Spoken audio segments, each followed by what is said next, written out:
Gap मध्ये दादा राजकीय ही ग्राउंड चांगलं वाटतं का हे क्रिकेटचं ग्राउंड चांगलं वाटतंय सर? नाही, याच्यामध्ये काही प्रमाणात डिसिप्लिन आहे. राजकारणात डिसिप्लिन राहिली नाही, काही शिस्त राहिली नाही. इथं थोडी शिस्त तरी आहे. आणि इथं कोणाचं किती वय याच्यापेक्षा कोणाला कसं खेळता येतं हे जास्त बघितलं जातं. क्रिकेटमध्ये तो मान दिला जातो. पण राजकारणात जे मोठे नेते आहेत ते नवीन पिढीचं नुसतं वय काढतात. हे मला असं वाटतं की कुठेतरी चुकीचं आहे.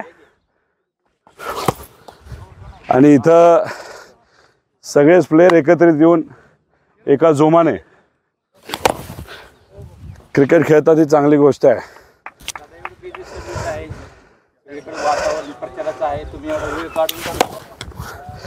याच्यात हे सगळे आमचे कार्यकर्ते, पदाधिकारी आणि नागरिक आहेत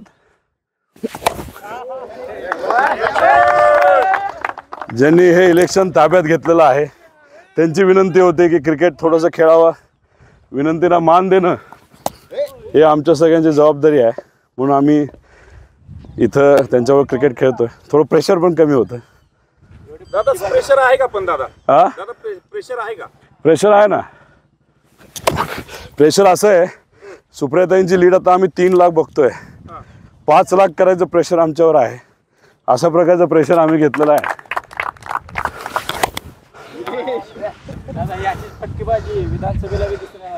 मग विधानसभेला सामान्य लोकांचे विषय मांडत असताना अशाच पद्धतीने फटकेबाजी आम्ही करतो. पण आम्ही जेव्हा केव्हा सामान्य लोकांचा विषय मांडतो तेव्हा भाजपचे नेते आणि मित्रपक्षाचे नेते त्याला नो बॉल सांगतात.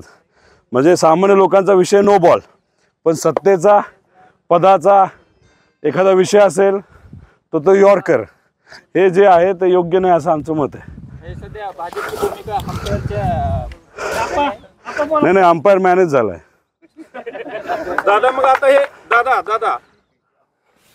आता हे चिन्ह गेलं. दादा चिन्ह गेलं त्याच्यानंतर पक्षाचं नाव चेंज झालं म्हणजे थर्ड अंपायरचा निर्णय चुकीचा वाटतोय? नाही, 100% त्यांनी चुकीचा निर्णय दिला. तरी मॅच बघणारे जे आहेत त्यांना ही टीम खेळताना जास्त बघायचं आहे. त्याच्याचबरोबर जे खेळाडू आहेत नवीन ते चांगले खेळतात. आता त्यांना कुठेतरी संधी इथं मिळते. आणि जे मोठे नेते ज्या पद्धतीने त्यांनी लोकात जाऊन प्रॅक्टिस करायला पाहिजे होती ती प्रॅक्टिस न करता एकाच जागेवर बसून कदाचित त्यांनी स्वतःचा इतका जास्त विचार केला, लोकांचा आणि त्यांचा संबंध तुटले आणि मग तिथं कुठेतरी आपली पार्टी कमकुवत होती. आणि मग भाजपली काय केलं तर हेच नेते इम्पोर्ट करून टाकले. आता नवीन कार्यकर्त्यांना तिथं संधी आहे. आता बॅट तर हातात आहे, बॉल येतोय, गुगली असो, यॉर्कर असो, स्पिन असो, कुठलाही तो आम्हाला खेळायला लागणार आहे. चला. लोकशाही मराठी ऐका, पहा, जागरूक रहा.